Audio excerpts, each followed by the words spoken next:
Hey guys, this is John Q with Q Questing, back to continue our quest in the Doki Doki Literature Club story. So far, we've found that we're basically a NEET. We watch anime, read manga, play video games, that's about it. And our childhood friend is trying to drag us out of our shell and join the literature club, which is rather small. Only 4 girls. And from what we can tell, everyone's quite a bit different. But maybe this could be fun. Let's see where it goes. Oh, why's that? Well, Natsuki's eye darted over to me for a split second. Never mind. That's right. You usually like to write about cute things, don't you, Natsuki? What? What gives you that idea? You left a piece of scrap paper behind last club meeting. It looked like you were working on a poem called Don't Say It Out Loud. And give that back. Fine. Your cupcakes, your poems. Everything you do is just as cute as you are. Sorry, sides up behind Natsuki and puts her hands on her shoulders. I'm not cute! Natsuki, you write your own poems? Well, I guess sometimes. Why do you care? I think that's impressive. Why don't you share them sometime? No. She averts her eyes. You wouldn't like them. Not a very confident writer yet. I understand how Natsuki feels. Sharing that level of writing takes more than just confidence. The truest form of writing is writing to oneself. You must be willing to open up to your readers, exposing your vulnerabilities, and sharing even the deepest reaches of your heart. Do you have writing experience too, Yuri? Maybe if you share some of your works, you can set an example and help Natsuki feel comfortable enough to share hers. I guess it's the same for Yuri. I wanted to read everyone's poems. We all sit in silence for a moment. Okay. I have an idea, everyone. Everyone looks at her quizzically. Let's all go home and write a poem of our own. Then, next time we meet, we'll all share them with each other.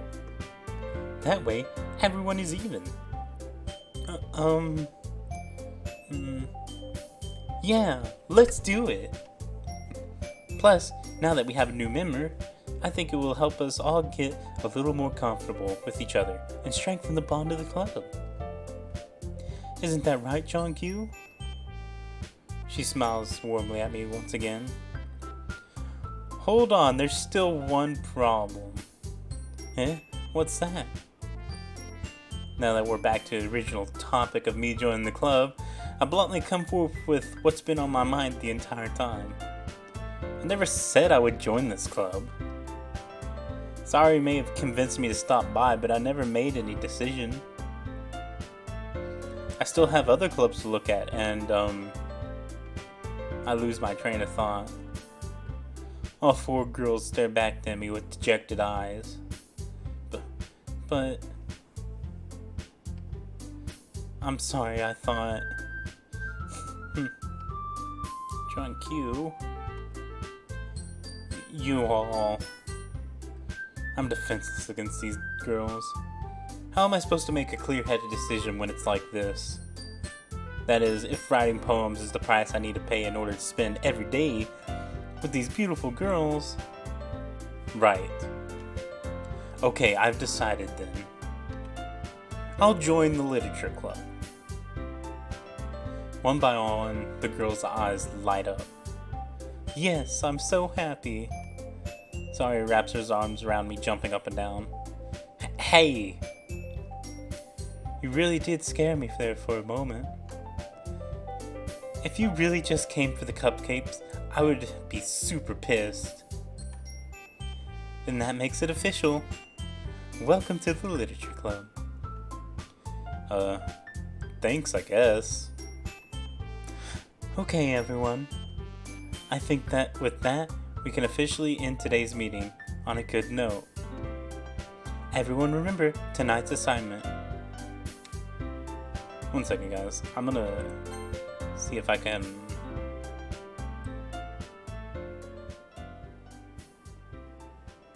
just lower that. So we don't really need the constant loud background music. Write a poem to bring to the next meeting so we can all share.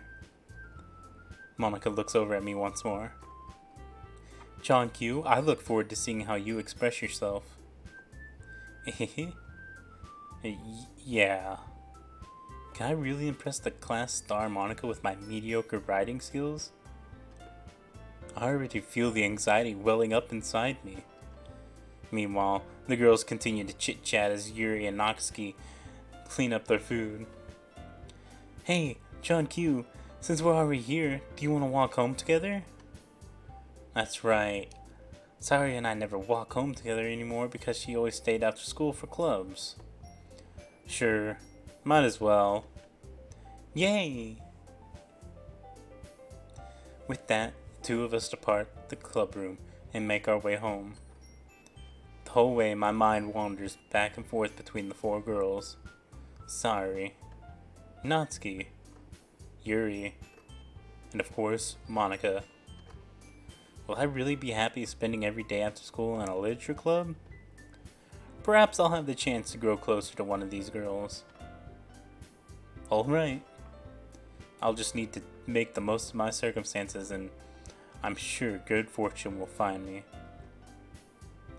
And I guess that starts with writing a poem tonight.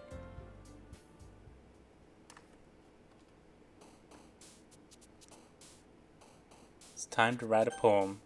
Pick words you think your favorite club members will like. Something good might happen with whoever likes your poem the most. Oh boy. Let's see.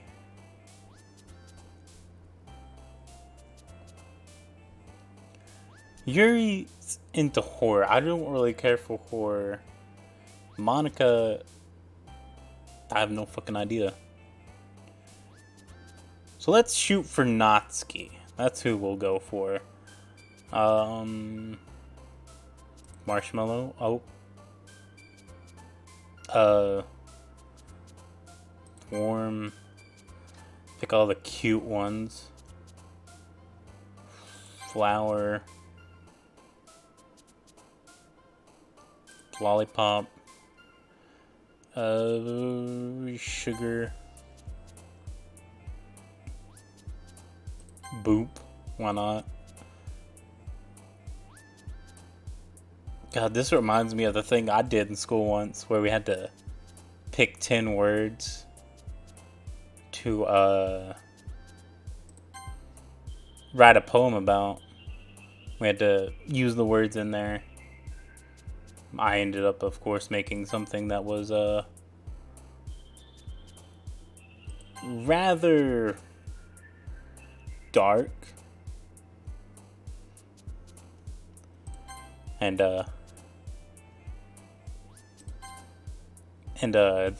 teacher actually asked me if I was okay, and I'm like, yeah, I'm fine, I don't know what you're talking about. Let's go with friends.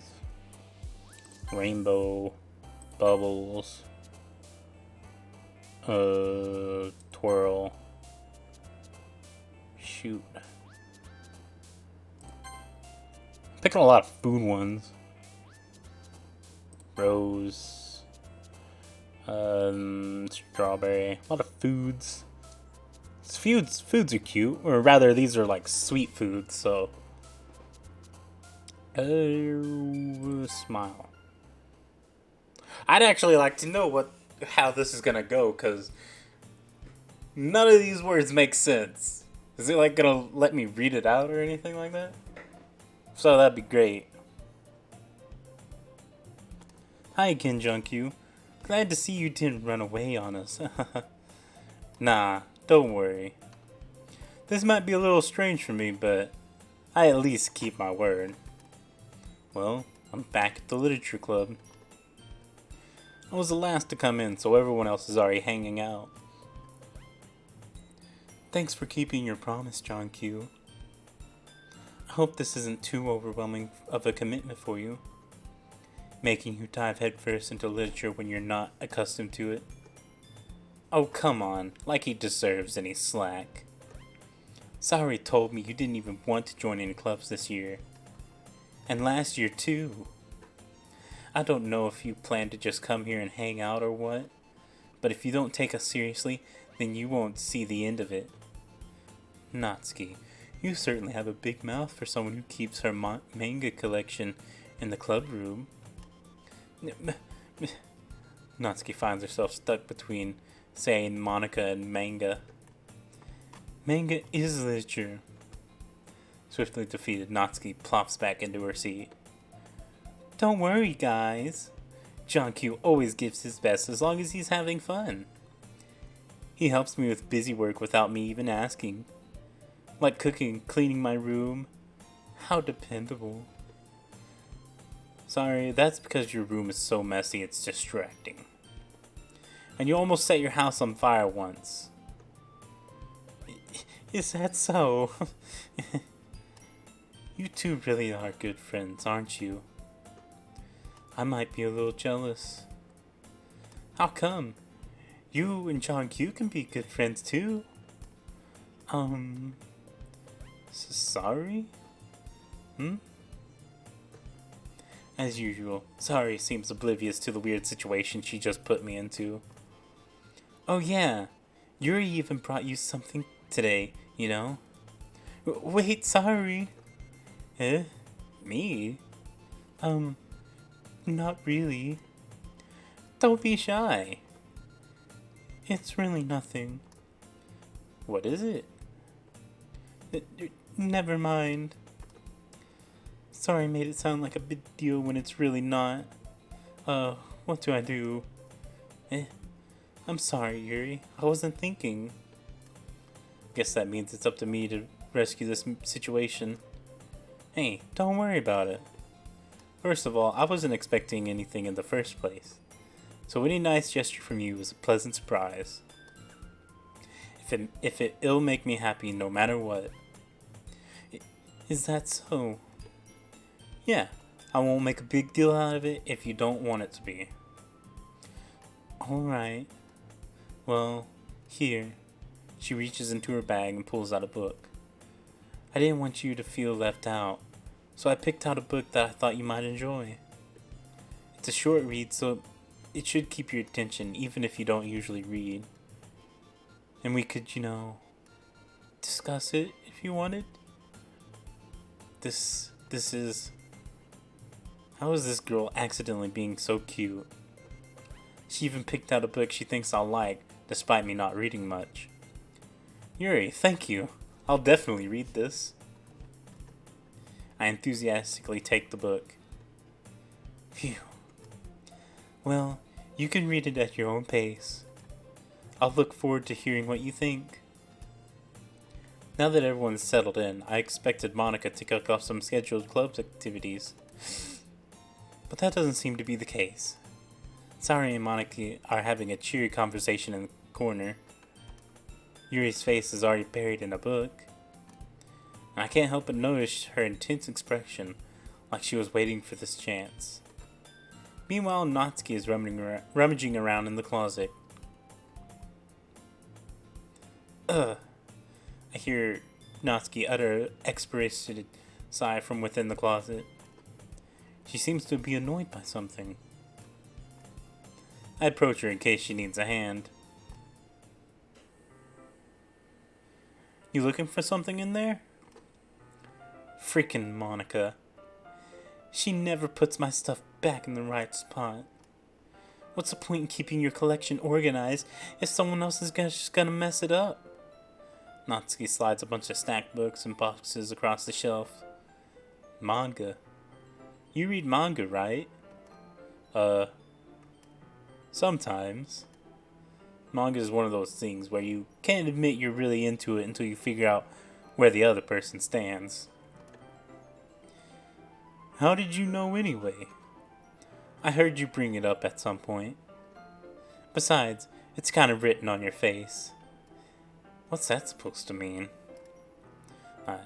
I see. There's a lone volume manga amidst a stack of various books on the side of one of the shelves. Curious, I pull it out of the stack. There it is. Natsuki snatches it out of my hand. She then turns to a box of manga and slips the volume right into the middle of the rest. Ah, much better. Seeing a box set with one book missing is probably the most irritating sight in the world. I know that feeling. I get a closer look at the box set she's admiring. Parfait Girls? It's a series I've never heard of in my life. Probably means it's either way out of my demographic or it's simply terrible. If you're gonna judge, you can do it through the glass on that door. She points to the classroom door. Hey, I wasn't judging anything. I didn't even say anything. It was the tone of your voice. But I'll tell you something, John Q. Consider this a lesson straight from the literature club. Don't judge a book by its cover. I mean, then why do they hire cover artists? It's so that the cover draws you in and pulls you in, so that way you can actually open it and read it. It's actually meant to be judged by the cover. Because you see the cover first. You usually see the cover first, depending on how they're displayed. You don't see the title, you see the cover first. And then you read the title. And you go in and you read the little description thing. I forgot what it's called. And then you read the book. Covers are meant to be judged. So I hate that fucking saying. It's so stupid. So fuck you, Natsuki. Anyways, let's keep going. In fact, Natsuki pulls out the first volume of Parfait Girls from the box. I'm gonna show you exactly why. She shoves the books right into my hands. I stare at the cover. It features 4 girls in colorful attire striking animated feminine poses. It's excitingly moe. Don't just stand there. What? Natsuki grabs you by your arm and pulls me out of the closet. She then takes a seat against the wall beneath the window sills. She pats on the ground next to her, signaling me to sit there. Wouldn't chairs be more comfortable? I take my seat. Chairs wouldn't work. We can't read at the same time like that. Why is that? I guess it's easier to get to be close together like this. Don't just say that. You'll make me feel weird about it. Natsuki crosses her arms and scooches an inch away from me. Sorry. I didn't exactly expect to be sitting this close to her either. Not that I can say it's a particularly bad thing. I open the book. It's only a few seconds before Natsuki once again inches closer, reclaiming the additional space while she hopes I don't notice. I can feel her peering over my shoulder, much more eager to begin reading than I am. Wow, how long has it been since I read the beginning? You don't go back and flip through the older volumes every now and then? Not really. Maybe sometimes after I've already finished the series. Hey, are you even paying attention? I am, but nothing's really happened yet, so I can't talk at the same time. It looks like it's about a bunch of friends in high school. Typical slice of life affair. I kinda grew out of these since it's rare for the writing to be entertaining enough to make up for the lack of plot. So, what should I expect from this? Is there going to be a plot? Well, obviously. You think I would enjoy something that didn't have a plot? I mean, well, I guess I know what you're saying. A lot of the beginning is about simple things. Like there's a really funny chapter where they're obsessed with a guy at the ice cream shop. But that just really helps you get to know the characters. And besides, it's still entertaining. But later on, there's all kinds of drama. Like when they get into all their backstories and when some of them romance starts to happen. That's really what makes it good. There's so many touching parts. Ah, is that so? Sounds like you really know what you're talking about. Maybe I underestimated you. Hey, wait! What's that supposed to mean? Natsuki gives me a little shove. I just meant that I haven't yet seen you at your full power. Good save. This chapter seems like it's about baking. This is just a guess, but is there a lot of baking in this manga? Well, she pauses for a moment as if she doesn't want to admit something. Yeah. Why does that matter? It doesn't. I was just curious. Since you enjoy baking too, right? That's just a coincidence. I just happened to get into baking around the same time I got this manga. Like I would ever get into anything because it's a manga. I feel bad for anyone that impressionable. Definitely not a coincidence. I guess that explains Natsuki's interest in baking. Still, all of the hobbies to pick up from a manga, that's definitely one of the better ones. That's true. But we'll end it right here and continue on with whatever Natsuki's doing. So, till next time, as always, look forward to our next quest. Goodbye.